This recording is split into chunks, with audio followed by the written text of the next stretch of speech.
Judge not. All right, have you guys ever heard this term? You hear it in the churches, you hear it in the world, you hear it from everywhere. And I just want to get into this message because honestly, a lot of people has got this wrong. Where does it come from? All right, so judge not, it comes from Luke 6, verse 37 to 38, where it says, judge not, and ye shall not be judged. Condemn not, and ye shall not be condemned. Forgive, and ye shall be forgiven. So a lot of people say, well, here it says, God, if we don't judge anyone, then God wouldn't judge us. No, let's keep reading. Give, and it shall be given unto you, good measure, pressed down, and shaken together, and running over, shall men give into your bosom. For with this same measure that ye might withal, it shall be measured to you again.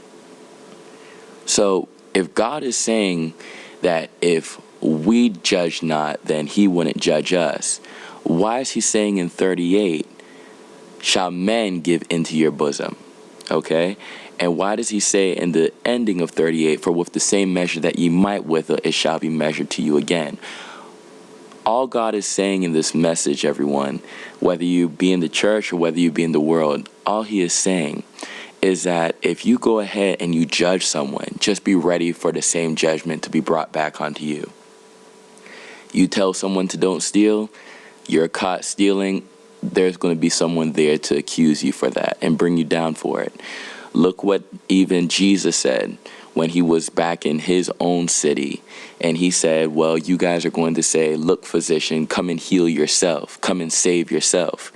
Okay, because he understood with the same judgment that he's going to put forth, they're going to be ready to put back the same judgment on him. So understand that if you have a friend and you don't judge them, and by judgment, I just mean saying, hey, you're wrong. All right, judgment, I think a lot of people have it wrong as well, where they think it is judgment to condemnation. Judgment, this is not what God is talking about. There's two types of judgment. There's a judgment to condemnation, and then there's a judgment to life. So in this whole passage, as you will follow with me, I will touch on judgment to life and judgment to death. So in this topic, we're talking about judgment to life. If you see your friend going down the wrong path, you say, hey man, you need to pick it up. This is not you. You shouldn't be here. You're going ahead and giving him a judgment to life. Where was the judgment? The judgment was you seeing what he was doing, and you said, this is wrong. That was the judgment. Now, you didn't go pick up something like a stone and accuse him and say you're going straight to hell. That's condemnation. So I'll go on and you'll understand more about what I'm talking about in reference to, judgment to life and judgment to death. Okay, so judgment to life, coming from Matthew 23, verse 23.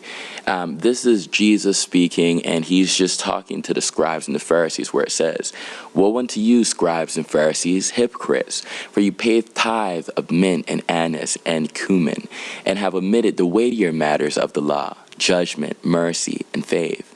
These ought ye to have done, and not to leave the other undone. Okay, we have to always remember that God loves judgment. Why? Because, and I'm talking about judgment to life, not judgment to condemnation, because God will be doing the judgment in the end for condemnation. But the judgment to life means that you're living a life pleasing to God in a manner that you have the light abiding in you. And it says that your light will outshine the darkness, whether it be a darkness of a friend, whether it be a darkness of a family member, whosoever it be. So you got to know and understand that if you're able to look at someone else's life, that means that you have taken first the beam from your own eyes. How do you know if there's a thief around you? Well, sometimes, you may have been a thief yourself, so you know what to look for. So in looking for the same characteristics that used to judge you, you're able to find someone else in their own fault. Save them before it's too late. So it says, and we all know about the law. So some people may say, well, Sean, he's talking about the law here. You remember Jesus said, I didn't come to condemn the law, but to fulfill it. So this is just another portion coming from, you could look at Matthew 5 where he's trying to say, don't go ahead just because someone, hit you on one side of the face, you hit them on the other side. This is kind of Jesus still continuing that same momentum where he's just correcting things, not in the sense of what God has put forth, but what man has done with what God has set forth. What I mean by that is when they said, hey, if you find someone going ahead and doing something wrong, this is what you do to them. There wasn't any mercy. There wasn't any faith involved.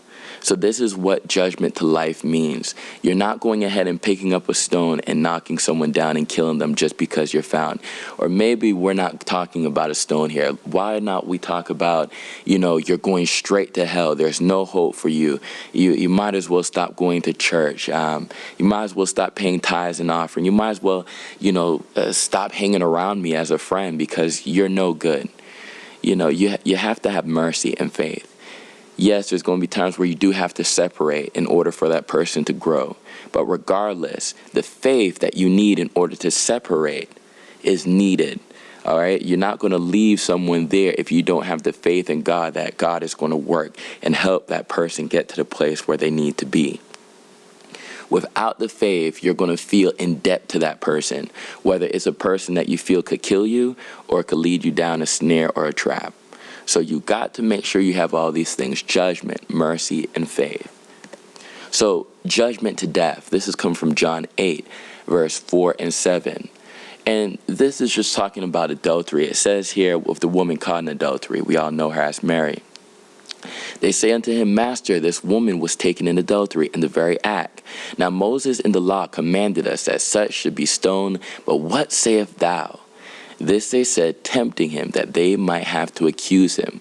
But Jesus stooped down, and with his finger wrote on the ground, as though he heard them not. So when they continued asking him, he lifted up himself and said unto them, He that is without the sin among you, let him first cast a stone at her. So what is the Pharisees saying here? They're saying in the law, it specifically says a woman caught in adultery should be stoned. All right, now this is where the point comes across here, where they took something like a judgment to life and brought it to a judgment to death. Because also in the Old Testament, it says you're supposed to bring forth the man and the woman, but there's no man mentioned here. Okay, not only that, but when they went ahead and they read out the laws and everything, and they brought it to Jesus. Now, they were convicted within their own consciences because they were wrong within themselves. They were not clean, okay? So that's why Jesus turned around and said, well, the one without sin among you, let him first cast a stone at her. Okay, so they were convicted within themselves. That's what conviction does. Jesus turned around and gave them a judgment to life where they wanted a judgment to death. Okay, so where is that? They wanted to stone her. He turned around and said, well, judge yourself. If you don't find anything wrong within yourself, then pick up the stone and kill her. They couldn't do it because the judgment to life told them, if we do this, we're going to be condemned based on our own actions because we said that there is nothing wrong within us. Let's keep moving forward. Jesus' role here. This is John 9, verse 39. And Jesus said, for judgment I am come into this world, that they which see not might see, and that they which see might be made blind. All right, this comes back to the same thing talking about from those same Pharisees, those people who think they know everything. Those people who want to just condemn left, right, and center and not give people the word of life. You know, the word is there to give people life, not death.